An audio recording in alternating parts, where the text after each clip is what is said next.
बाज़ अफराद माफ़ौकुल फ़ितरत मखलूक़ात और जिन्नात पर बिल्कुल यकीन नहीं रखते, लेकिन जिन्नात, आसेब, इफ़रीत और अजीब व गरीब मखलूक़ात के मानने वाले दुनिया भर में मौजूद हैं। अगर ये कहा जाए तो बेजा न होगा कि कोई भी तहज़ीब या मुआशरा इनके तसव्वुर से खाली नहीं।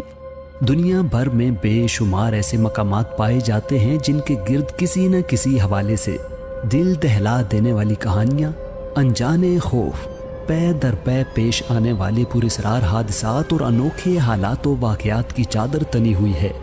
दुनिया भर की तरह पाकिस्तान में भी ऐसे बाज़ मकामात मौजूद हैं जो अपनी पुरअसरारियत और अनोखे वाक़यात की वजह से खौफ की अलामत बने हुए हैं। इस वीडियो में हम ऐसी ही 6 पुरअसरार जगहों और उनसे मंसूब कहानियों के बारे में जानेंगे। नंबर 1, गोंदरानी की गारें। बलूचिस्तान के शहर लसबेला के करीब वाक़े गोंदरानी की गारों को शहर रोगन और माई गोंदरानी का शहर भी कहा जाता है। इस शहर की खासियत यह है कि यहाँ मौजूद पहाड़ों में सैकड़ों गार बने हुए हैं, लेकिन इन गारों की तामीर के हवाले से तारीख बिल्कुल खामोश है। इन गारों के बारे में मशहूर है कि यहाँ जिन्नात और रूहें आबाद हैं जो यहाँ आने वाले लोगों पर हमला कर देती हैं। मकामी लोगों में इन गारों के हवाले से कई दिलचस्प दास्तानें ज़ुबान ज़दे आम हैं। एक दास्तान के मुताबिक हज़रत सुलेमान अलैहिस्सलाम के ज़माने में शहज़ादी बदीउल जमाल को एक देव ने इन गारों में कैद कर लिया था। कई शहजादों ने इसे देव से आज़ाद कराने की कोशिश की, लेकिन तमाम नाकाम रहे।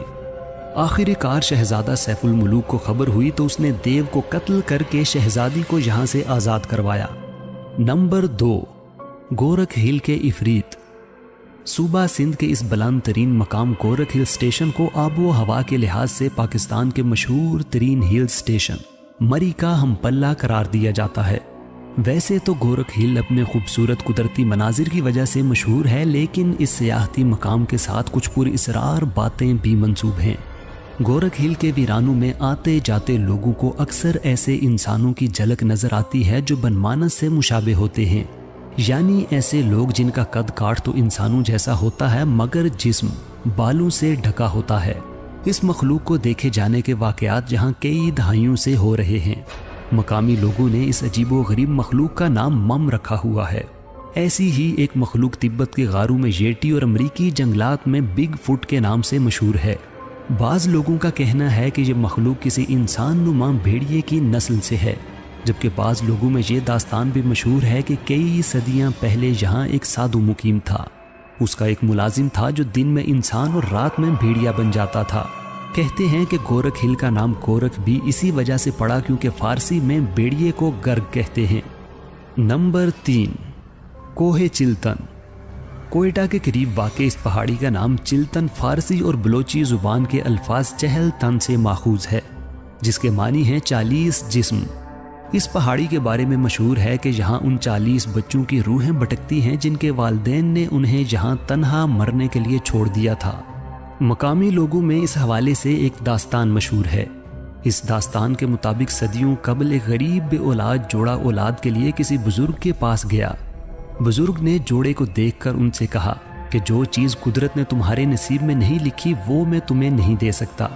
लेकिन वापसी पर बुजुर्ग के बेटे ने औरत की गोद में 40 कंकड़ डाले और दुआ कर दी। उसकी ये दुआ मकबूल हुई और उस जोड़े के यहाँ 1-2 नहीं बल्कि 40 बच्चों की विलादत हुई।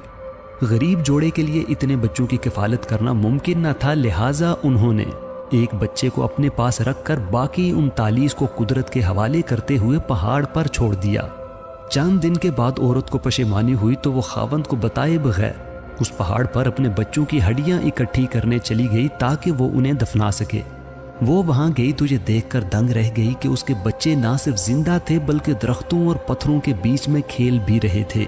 वो दौड़ती हुई घर गई और अपने ज़ेरे किफ़ालत उस एक बच्चे को भी ले आई और रात भर के लिए पहाड़ पर छोड़ दिया ताकि वो अपने बाकी भाइयों को भी साथ मिलाकर वापस ले आए। अगली सुबह वो वापस आई तो उसने देखा कि वहाँ पर उनमें से कोई एक बच्चा भी मौजूद नहीं था। कहा जाता है कि उस वक्त से लेकर अब तक उन 40 बच्चों की रूहें वहीं उस पहाड़ पर मंडलाती फिर रही हैं और हर आने जाने वाले को डराती और रास्ता भटकाती हैं। नंबर 4, चौखंडी का कब्रिस्तान। कराची की नेशनल हाईवे पर वाक़े इस 600 साल कदीम कब्रिस्तान को असेब ज़दा कब्रिस्तान कहा जाता है। 2.5 किलोमीटर रकबे पर फैले इस कब्रिस्तान की बाज़ कब्रें कई 100 साल पुरानी हैं। इस कब्रिस्तान के बारे में मशहूर है कि इस कब्रिस्तान पर आसेब का साया है और रूहें अक्सर यहाँ भटकती रहती हैं।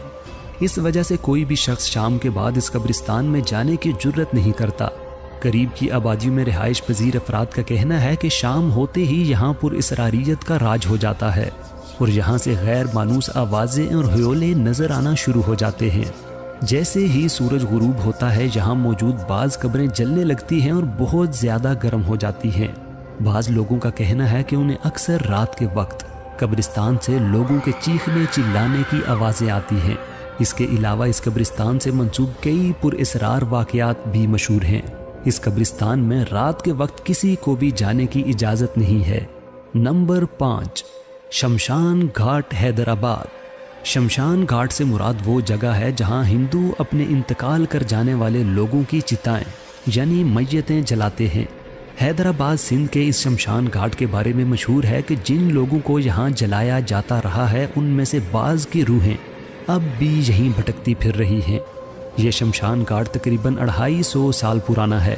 शमशान घाट के गार्ड्स और दीगर स्टाफ का कहना है कि गुरूबे आफ्ताब के बाद अक्सर यहाँ कई बच्चे खेलने के लिए आते हैं और अजीबो गरीब किस्म की आवाज़ें निकालते हैं। इनमें से किसी भी बच्चे को कभी गेट से आते हुए नहीं देखा गया। ये बच्चे न जाने कौन सी जगह से आते हैं, आकर खेलना शुरू हो जाते हैं और सुबह सूरज निकलने से कबल अपना खेल ख़त्म करने के बाद गायब हो जाते हैं। रात भर इस शमशान घाट में पुरअसरार आवाज़ें भी सुनाई देती हैं। बच्चे जहाँ खेलते हैं वहीं नमूदार होते हैं और फिर वहीं गायब हो जाते हैं। नंबर 6, झील सैफुल मुलूक। पाकिस्तान के शुमाली इलाका जात में 10,578 फुट की बुलंदी पर वाक़े झील सैफुल मुलूक खूबसूरती में अपनी मिसाल आप है। इसे देखने के लिए दुनिया भर से सयाह यहाँ आते हैं। इस झील से मुतल्लिक एक अफसानवी दास्तान भी मशहूर है। यह दास्तान एक फारसी शहजादे और एक परी की मोहब्बत की दास्तान है। कहा जाता है कि सदियों कबल एक फारसी शहजादा सैफुल मुलूक और परियों की रानी बदियुल जमाल एक दूसरे के इश्क में मुब्तला हो गए, लेकिन कुछ लोगों को यह प्यार एक आंख न पाया और उन्होंने दोनों को कत्ल कर दिया। तब से अब तक हर रात को परियां इस जगह आकर अपनी साथी को याद करके रोती हैं। झील के इर्द गिर्द का इलाका मुकम्मल तौर पर गैर आबाद है। बाज लोग इस झील को तलिस्माती झील भी कहते हैं। कहा जाता है कि किसी बादशाह की नाबीना बेटी ने इस झील में गुस्ल किया तो उसकी बीनाई लौट आई।